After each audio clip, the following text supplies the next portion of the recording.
And first at 4 this afternoon, President Trump announcing late today in a post on social media that a complete and total ceasefire between Israel and Iran has been met and that it is set to begin in the coming hours. The president claiming that the agreement had been made hours after Iran launched an attack on a U.S. base in Qatar. Welcome, everyone, to the 4 on this Monday afternoon. I'm Heather Holmes. And I'm Jana Kalsiyama. That ceasefire still has not been confirmed by Israel or Iran officially. Iran's missiles were successfully intercepted, and the U.S. today says that there were no casualties or injuries in that missile attack today. Iran's attack was in retaliation for the U.S. bombing of 3 Iranian nuclear sites over the weekend. Iran targeted the United States Al-Udeid Air Base in Qatar. That base serves as the U.S. regional headquarters for the Central Command. It has about 10,000 American troops who are stationed there.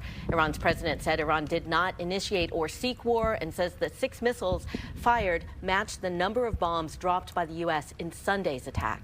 President Trump called the Iranian response to the U.S. bombing, quote, weak. And in a post on social media, he said, quote, I want to thank Iran for giving us early notice, which made it possible for no lives to be lost and nobody to be injured. Perhaps Iran can now proceed to peace and harmony in the region, and I will enthusiastically encourage Israel to do the same.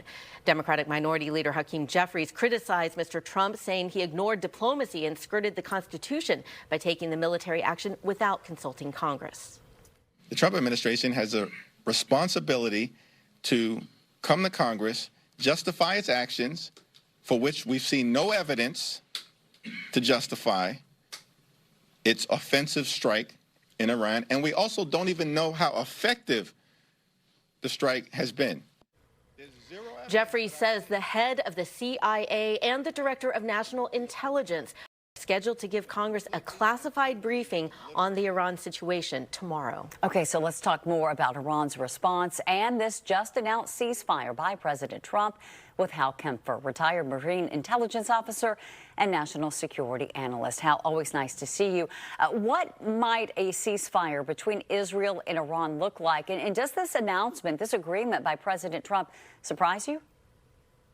Heather, this was a fast-moving story. I mean, we just had the attacks on Al-Udeid Air Base, none of which had any effect on the base. All but one were intercepted. All but one of the 14 missiles intercepted. One just hit out in the desert.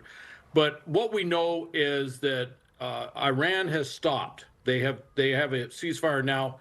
12 hours after Iran stops, Israel stops, and then there's a full ceasefire. Not quite sure how long it'll keep going. Not sure if it'll stay in place, but that's where we are right now. And part of the reason is because Israel was starting, I mean, it sounds a little cynical, but they had prosecuted most of the targets they wanted to prosecute, is from what I understand. So they actually had kind of hit a culmination point in terms of that. So we'll see how this goes. And we did hear of Israel hitting a prison in Tehran earlier today. I'm wondering, with this impact of the U.S. airstrikes, there was discrepancy between how much of Iran's enriched uranium was destroyed and whether it was moved before the strikes. Israel and Iran saying one thing, the United States saying another. So what is the next step in order to get an accurate assessment of the stockpiles and what the impact actually was? Well, Jenna, there has to be a lot of intelligence work to be done. They're going to be looking through a lot of the information, a lot of the, various means of collecting intelligence, satellite data, other things, signals intelligence, things like that, to figure out what exactly the disposition of all the enriched uranium is.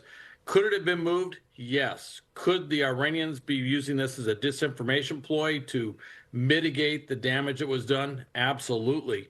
So it's not quite clear if there is any real veracity to what Iran says, but they'll be checking that out very closely to get the full battle damage assessment. I know that obviously a lot of the focus has shifted now to this reported ceasefire between Israel and Iran by President Trump, but I want to go back to Iran's missile strike, Hal. Do you believe that it was a genuine military escalation or a performative act of retaliation on the efforts on the part of the supreme leader to maybe save face? Heather, this looks pretty performative, if you will. They coordinated with the Qataris to let them know it was coming in. Reportedly, they back-channeled with the U.S. and President Trump. I guess when President Trump says they back-channeled, it's pretty much official. Let us know it was coming in, and that was to give us time to have everybody hunker down in place, so to speak, and then have all the air defense systems on. And basically, they intercepted all the missiles. No damage was done from what's reported. Nobody was hurt. And, of course, that's not what Iran's telling its own population. They're saying it was a great success, devastating everything else. But the reality is they shot about 14 missiles. They all got intercepted. And now Iran can say they retaliated. And Hal, given that retaliation, what's the significance here of Iran actually choosing that particular base, the Al Udeid air base? And could there be other targets that we could see if this ceasefire falls through?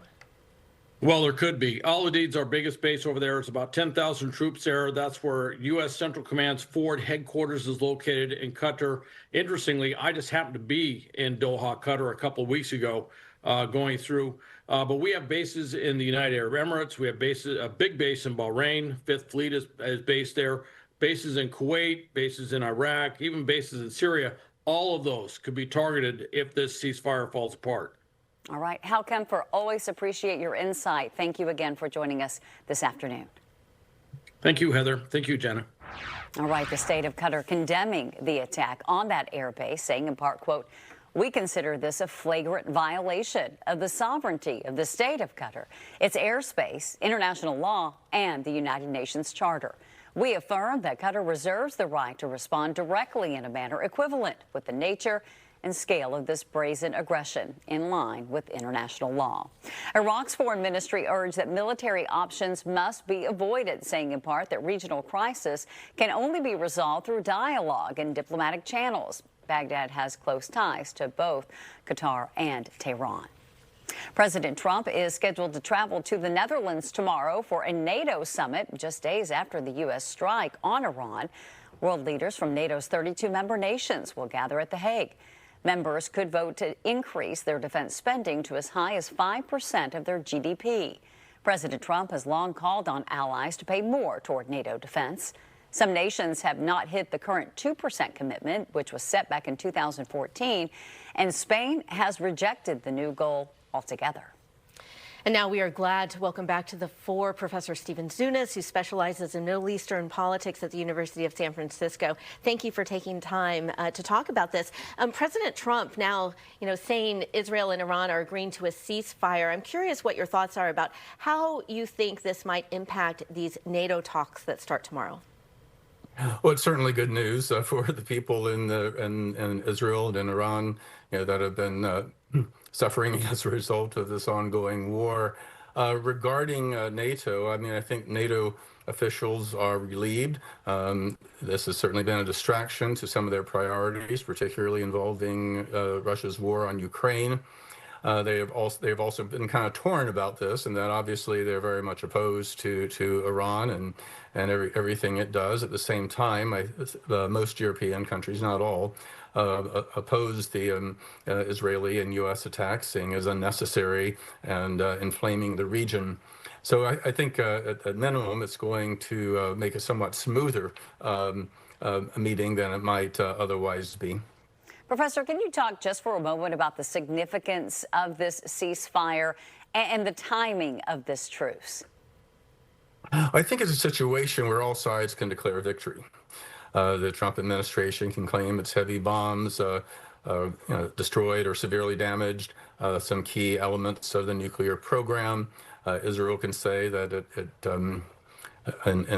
also did damage to Iran's nuclear program and other military and governmental sites. Iran can say that they resisted, that not everything was destroyed, that they were able to prevail on certain levels and do a fair amount of damage within Israel, though certainly not as much as Israel did to them. So I think it's a way that all sides can declare victory, and that's good if that's what it takes to end the war. At the same time, I think the fundamental issues still remain unresolved. There's a threat of renewing the war at some point if Israel and the United States see Iran is trying to rebuild their nuclear program. And it also just raises the importance of saying, hey, folks, we had a nuclear agreement in 2015 that would have made it impossible for Iran to build a nuclear weapon. Why don't we just go back to that instead of continued war and threats of war? And we've certainly seen the attention in the past 24 hours shift over to Iran. What does this mean in terms of Gaza, in terms of Ukraine in this upcoming meeting? And will those be back on the table now that this seems to have come to this ceasefire? Well, as the world has been distracted by Iran and the fighting there, the people of Ukraine continue to suffer from the Russian bombardment. A number of civilian targets have been hit with quite a number of casualties in the past a week or so. And of course, the slaughter in Gaza is continuing.